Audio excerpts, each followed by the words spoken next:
Muchas gracias, Macarena, por la presentación, honrada de hacer esta charla.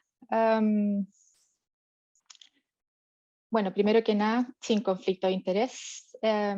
Y bueno, ¿para qué voy a repetir lo que ya todos sabemos? Esta pandemia nos sorprendió a todos, nos ha hecho vivir cosas que jamás en la vida pensamos que íbamos a vivir, que no hubiese pensado que en la ciudad que quizás se maneja la mayor parte del dinero mundial, iban a colapsar en tan poco tiempo, iban a tener que construir cementerios de urgencia, iban a tener pacientes hospitalizados en barcos, que se iban a acabar las mascarillas, que se iban a acabar los guantes en todo el mundo, no solo en Chile. Hemos pasado cosas realmente, de repente, surrealistas. Y en ese contexto, los pacientes siguen yendo a pabellón. Y en esta ida a pabellón se involucran dos personas o dos intereses, digamos. Uno es el del niño propiamente tal, y por otro el del anestesiólogo y el equipo de salud general. El niño, según la edad que tenga, va a estar preocupado de que si le va a doler o no le va a doler, de la separación, de la angustia de separación de los papás, miedo a lo desconocido, miedo a que la anestesia no le haga efecto y despertarse en la mitad, distintos miedos. En cambio, el equipo de salud y anestesiólogo, los tres temores más grandes que tiene es contagio, contagio, contagio. Todo lo que haga va a ser pensando en no contagiarse él ni sus colaboradores en pabellón. Y en el proceso de operarse existen tres fases: el pre, el intra y el postoperatorio. La base del preoperatorio es más que nada la visita preanestésica, en que vamos a evaluar, por cierto, las comorbilidades que tenga el paciente, pero también nos sirve mucho para evaluar la ansiedad que tenga el niño, los papás, la ansiedad de los papás y la agitación. Y esta ansiedad de la familia en particular incide mucho en la agitación que tenga el niño antes y después de la anestesia. Para el pabellón, lo más importante es que hay que hacer una planificación. A diferencia de otras cirugías, hay que planificar con antelación la organización del pabellón, porque van a haber cambios de equipos, etc. Y la anestesia también hay que planificarla con criterios que vamos a ver más adelante. Y en el postoperatorio, estos pacientes van a tener complicaciones especiales que también vamos a repasar. Por el momento vamos a ver lo del pabellón. Para los que no son anestesiólogos, esto es la disposición habitual de un pabellón con un 5 bits. Está el paciente en la cama, cerca de la vía aérea está el anestesiólogo. ¿Se ve el cursor o no? Está el anestesiólogo con su auxiliar de anestesia. Acá está el carro de anestesia donde están todos los insumos que vamos a necesitar, una mesita para preparar la vía venosa y la enfermera al lado del paciente. Sin embargo, en paciente COVID positivo o sospechoso, el carro de anestesia vuela y queda en la puerta del pabellón y está manejado por una persona que va a estar entregando los insumos hacia el interior del pabellón para que eso quede limpio. En el pabellón vamos a mantener los insumos justos y necesarios para esa cirugía, los guantes justos, las telas justas, etc. Y entonces, una vez que llegamos al pabellón, antes de la llegada del paciente, el anestesiólogo y su auxiliar se visten full EPP los dos, porque están los dos expuestos a los aerosoles del manejo de la vía aérea. Y una vez que llega el paciente, el anestesiólogo y el auxiliar asumen su posición, y la idea es que esté lo mínimo de personal, de gente adentro del pabellón para evitar exponerse. Y esto hasta que se sella de alguna manera la vía aérea, intubación, máscara laringe, etc.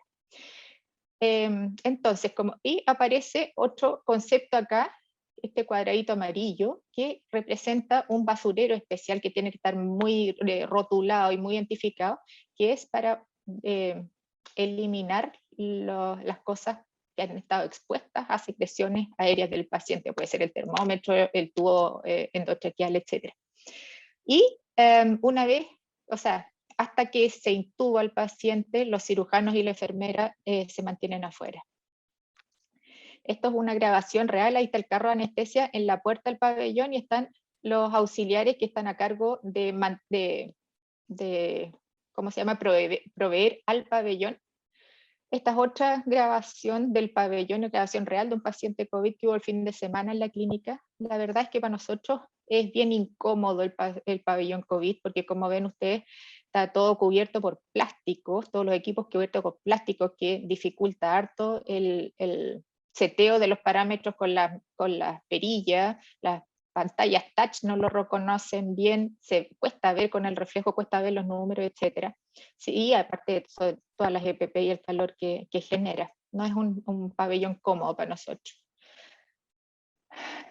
Y en cuanto a la anestesia, nuestro objetivo primordial va a ser minimizar la generación y liberación de aerosoles. Y si hay un mensaje que quiero que se lleven para la casa, uno de ellos es esto: todo lo que nosotros hagamos va a ser para minimizar los aerosoles. Ay, ¿por qué no avanza? Ahí está. En relación a la anestesia, sabemos que los niños tienen características especiales. Por ejemplo, entran acompañados a pabellón. Inicialmente se pensó que esto podía ser riesgoso, que había un poco de EPP. Hoy en día, con todo lo que hemos ido aprendiendo, sabemos que aunque el papá estuviera infectado, estuviera enfermo de COVID, si está con mascarilla a más de 1 metro de nosotros por más de 15 minutos, no va a ser un riesgo real de contagio para nosotros ni para el resto del personal médico. Por lo tanto, es bastante seguro. Y de nuevo, una vez más, nuestra anestesia va a estar orientada a minimizar los aerosoles. Ojalá el niño tuviese una vía venosa, que operara con la vía venosa, porque lo podemos hacer inducción de secuencia rápida, y así no tenemos que ventilar a mano con presión positiva y liberar aerosoles. Pero sabemos todos que esto en muchos niños es todo un tema y puede agitarlo más todavía. Por lo tanto, muchas veces tenemos que inducir la anestesia respirando gases sin problema. Y ahora las particularidades del manejo de la vía aérea. Perdón. Sí. La vía aérea, bueno, aparte que minimizamos aerosoles, eso de base en toda la anestesia, el objetivo principal va a ser proteger al personal. Eso es sine qua non. La protección del personal no se transa, y eso va a ser a través de usar correctamente y en forma completa la EPP, minimizar la gente dentro del pabellón y proteger al personal de riesgo, al personal añoso, con comorbilidades importantes, etcétera, sacarlos del pabellón. También vamos a proteger el personal a través del entrenamiento, mantener ayudas cognitivas, checklist o este tipo como de afiches en el pabellón en que puntean y dan los tips de cada fase de la inducción anestésica, del manejo de la vía aérea, después del traslado al paciente, etcétera, porque a todos se nos olvida, no entran a cada rato estos pacientes a pabellón. Y también nos entrenamos a través de la simulación. Y este término ahora último está como de moda, la simulación sensible contexto, que significa que cada estamento simula el rol que va a tener preciso en el manejo del paciente COVID en pabellón o en crisis de pacientes COVID. Y siguiendo con la vía aérea, el gold standard que se recomienda para el manejo de estos pacientes, como ya hemos visto, es la intubación. Y la intubación se aconseja que sea con videolaringoscopio para que podamos mantenernos más lejos de la fuente de generación de aerosoles, que intube el operador que tenga más experiencia en ese momento, y un tubo ojalá con CAF. En adultos esto no tiene gracia porque todos los tubos son con CAF, en niños no. Entonces en niños ojalá mantener el CAF, o sea, un tubo con CAF, perdón. Y acá, como vemos en el video, tenemos se ve la liberación de aerosoles con las distintas técnicas. La laringoscopía clásica, como vemos, los aerosoles van directo a la cara del operador, directo. Si no tiene un escudo protector, le va a llegar, aunque no quiere levantar con los ojos al menos. En cambio, la videolaringoscopía, la dirección es más vertical y además nosotros estamos más de lejos, entonces tenemos entre comillas, o teóricamente, más posibilidad como de esquivarlo.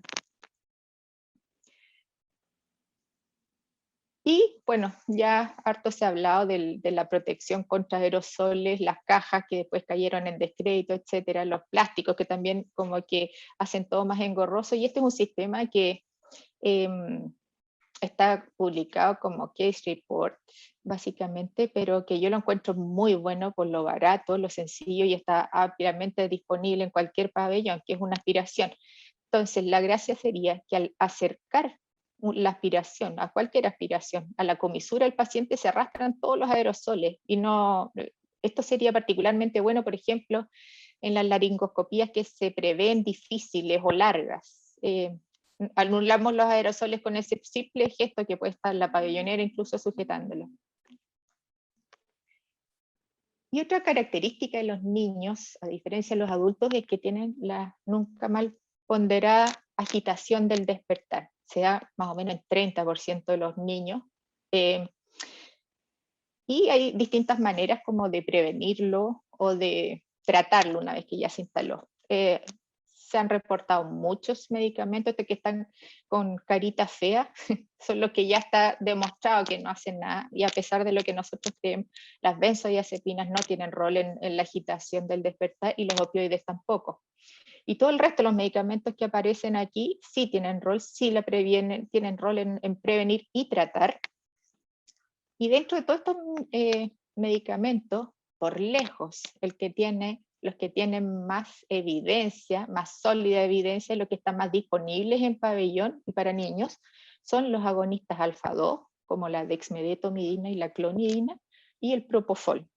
Hay distintos esquemas, está súper publicado eso, puede ser en bolo o en infusión, pero siempre hay que tener presente que si vamos a usar en bolo, mientras más lejos administremos el bolo del despertar, menos efecto va a tener.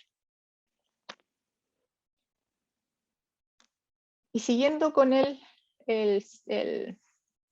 continuo del perioperatorio, ya vimos lo que pasa en el pabellón con la anestesia, y ahora vamos a ver el gran susto nuestro, que es el contagio del paciente al personal de salud. Y otro mensaje para la casa, aparte de minimizar aerosoles, es gran mensaje: nosotros no nos contagiamos más, que la población general, y el contagio de pacientes a equipo de salud ya casi no existe. Y hoy en día, a pesar de lo que se creía al comienzo de la pandemia, sabíamos de China, de Italia, que 25% de los infectados era personal de salud. Hoy en día hay evidencia sólida y múltiples evidencias actuales que el contagio del personal de salud es no ocupacional. O sea, nos estamos contagiando en la sala de estar, en los baños, en reuniones sociales, con la familia el fin de semana, pero contagio ocupacional prácticamente no se da. ¿Y cuáles son los factores de riesgo para eventualmente contagiarse? Uno, estar en relación con intubaciones traqueales, estar en contacto directo con secreciones del paciente o con el paciente mismo. Obviamente un auxiliar, un médico que trabaje en pegas no clínicas no va a tener riesgo de exposición, pero por lejos el factor de riesgo más importante y más frecuente es el uso incorrecto o incompleto de los equipos de protección personal. Por lejos, esta es la principal causa de infección del equipo de salud. Y todo esto, digamos, el contagio no ocupacional, incluso se da en anestesiólogos intensivistas, que son realmente la primera línea detrás de los aerosoles. Y a la derecha vemos una columna en que se resumen casi todos los procedimientos generadores de aerosoles, y vemos que la intubación traqueal es lejos la que tiene más riesgo de transmisión viral. Este es en otro virus, en el hermano chico, el SARS-CoV-2. Es un riesgo 6 veces mayor y muy superior, por ejemplo, a la broncoscopía, que siempre asumíamos que era de tanto riesgo. Y ahora, por último, vamos a ver el postoperatorio, Y los niños que tienen COVID tienen una incidencia mucho mayor de complicaciones postquirúrgicas, no sé si anestésicas, pero postquirúrgicas precoces, inmediatas. Es tanto que aumentan de 1 a 26% las complicaciones. ¿Y qué tipo de complicaciones son? Básicamente respiratorias, o sea, que queden un niño que uno no se lo esperaba, que quede necesitando algún grado de soporte ventilatorio, soporte no invasivo o invasivo, que queden necesitando vasoactivo, que queden con algo estridor, que es esperable después de manipular una vía aérea irritable. Y estas complicaciones se dan tanto en sintomáticos como asintomáticos, se dan igual. O sea, no importa que el niño no tenga síntomas, estas complicaciones se vienen igual y se dan en 1 de 4, es harto. Y por último, una gran complicación, quizás la gran complicación de la medicina de la vida, es el paro cardíaco, y cuando tenemos que entrar a reanimar. El año pasado, ya en abril, se actualizaron las normas de paro cardíaco en niños, y básicamente los algoritmos, las secuencias son exactamente igual, pero se agregaron estos cuadros amarillos, que básicamente son dos principios generales. Uno, no toca al paciente, el médico no toca al paciente hasta que no se viste entero con el equipo de protección, elemento de protección personal, aunque eso signifique retrasar la reanimación. No entras a reanimar hasta que no estés completamente protegido. Y el segundo principio es lo mismo que hemos dicho todo el rato: minimizar los aerosoles. O sea, cuidar la intubación, todo lo que tenga relación con la vía aérea. Por ejemplo, intubar rápido. Y si no puedes intubar, métele una máscara laringea, como ese, da lo mismo. Cuando estés intubando, tenemos que parar las compresiones torácicas, porque cada compresión torácica es una avalancha de aerosoles que se le viene al intubador. Cuidar de las desconexiones accidentales del ventilador, etc. O sea, minimizar aerosoles. Y eso es. Me gustaría que, puede que no hayan entendido algunas cosas, traté de hacerlo lo más simple posible, pero los grandes mensajes para la casa que me gustaría que retuvieran son que no nos contagiamos más, o sea que es seguro por parte del trabajador de salud, y que todo lo que hagamos va a minimizar los aerosoles y por lo tanto proteger al personal de salud. Muchas gracias, y ahí si quieren escanear el código QR de la bibliografía que ocupé. Muchas gracias.